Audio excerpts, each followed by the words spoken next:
Okay guys, so we're taking a look at the medicine cooking off, boiling off, and what you can see here, this is the jar that has the majority of the medicine in it, and you can see lots of large bubbles, small bubbles still going on, and in comparison next to it we have one that has a variety of the smaller bubbles that are just popping off slightly, with a couple medium-sized bubbles popping in there, as you can see. So compare those bubbles here and here. This guy is, you know, he's doing okay. I think I just saw a bit of water jump inside of that. That's fine. This one as well.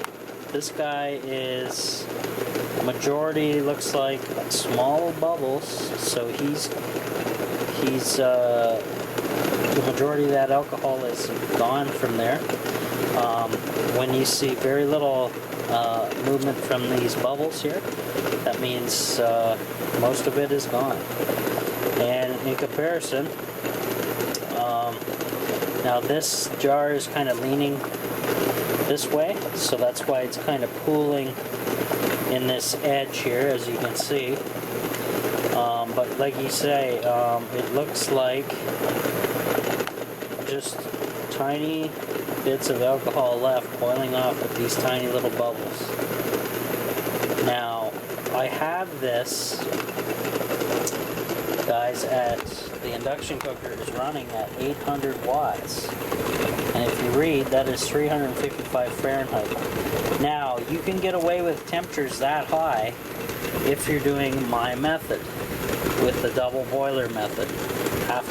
If you were to do this with the medicine just in this pan, at that high temperatures, you would burn your medicine and waste a whole ton of money and time.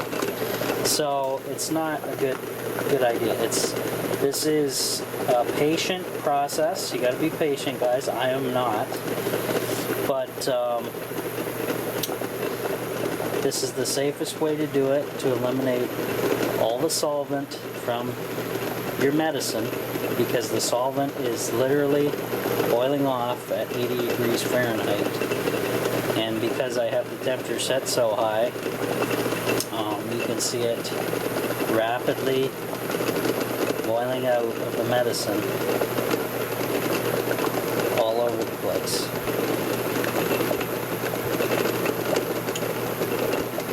So, like I say, guys, you just want to run this process until you kind of get something looking like this.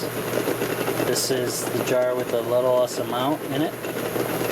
And if the bubbles are kind of just hanging 10 like this, you're pretty much safe with that one. If you want to go above and beyond, you can put this guy on a coffee warmer and just sit it out on there for an overnight period to make sure, or continue to boil like I'm doing here. But the majority of the alcohol, guys, is gone. So safe to consume, and this stuff is so potent you don't need to consume a whole lot of it whatsoever, especially if you're a beginner.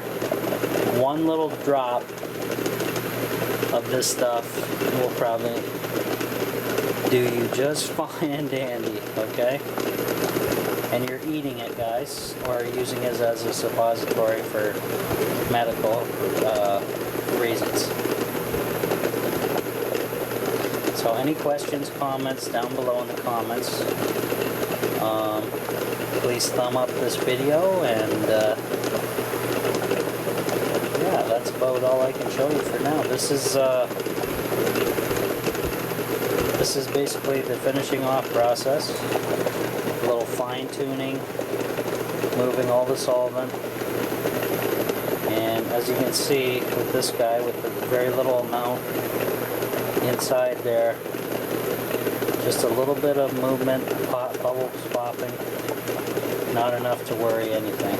So that guy's pretty much done. This guy, I would say he's pretty much done as well. He's got a little bit of bigger bubbles inside of there. Let's see if I can zoom in on that focus camera. Smaller bubbles. And then with this big boy here with the medium large bubbles, he needs a little more time for sure. And like I said, this guy's pretty much, it's pretty much cooked out perfectly. As good as you can get it. That's pretty decent.